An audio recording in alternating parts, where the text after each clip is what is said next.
Les gitans, un sujet intéressant et vaste, dont on a déjà parlé sur la chaîne.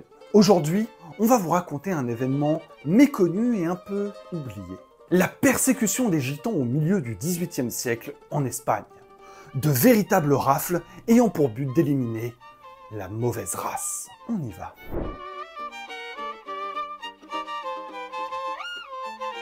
Avant de commencer, on n'oublie pas de s'abonner à la chaîne et de liker la vidéo. On vous remercie. On va pas vous refaire l'histoire des gitans, on a déjà une vidéo sur le sujet que je vous invite à aller voir. Mais sachez que les gitans sont arrivés en Espagne au XVe siècle en provenance d'Inde. Ils ont toujours été rejetés par la société et la population. L'Espagne catholique, un peu rigoriste, n'accepte pas leurs coutumes et leur langue. Dès 1499, des mesures très sévères sont prises contre eux. Tous les gitans n'ayant pas d'emploi ou de domicile fixe risquaient l'expulsion et même parfois l'esclavage.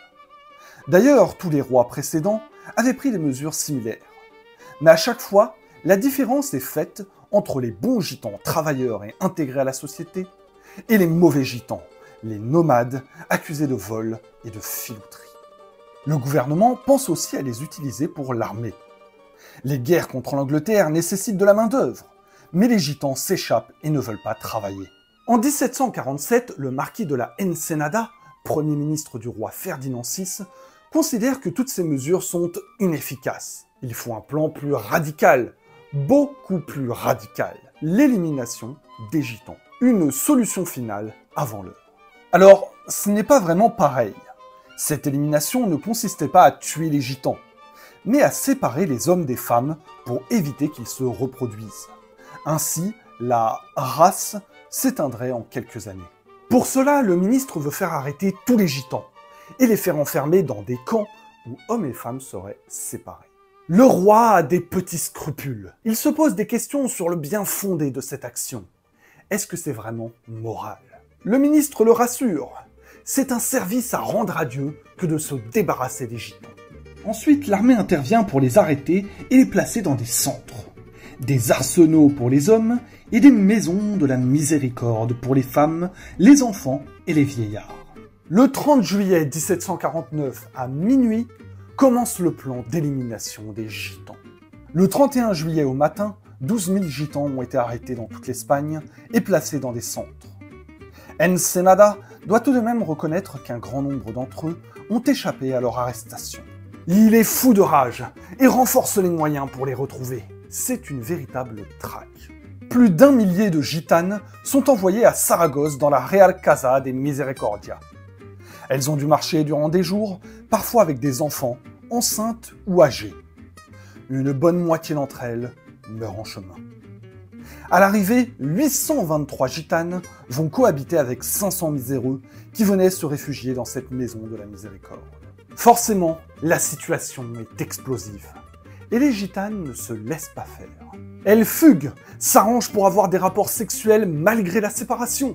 Elles détruisent leurs vêtements et cassent la vaisselle et les meubles. Étant tout le temps à poil, elles ne peuvent être amenées de force à la chapelle. Et le vicaire ne peut pas leur faire le catéchisme. En mai 1753, les choses s'aggravent avec l'arrivée d'une épidémie de syphilis qui touche plus d'une centaine de gitanes. L'année d'après, rebelote. Sauf que cette fois, elles sont toutes touchées. Chez les femmes, on vient de le voir, c'est tendu. Mais chez les hommes, c'est pas mieux.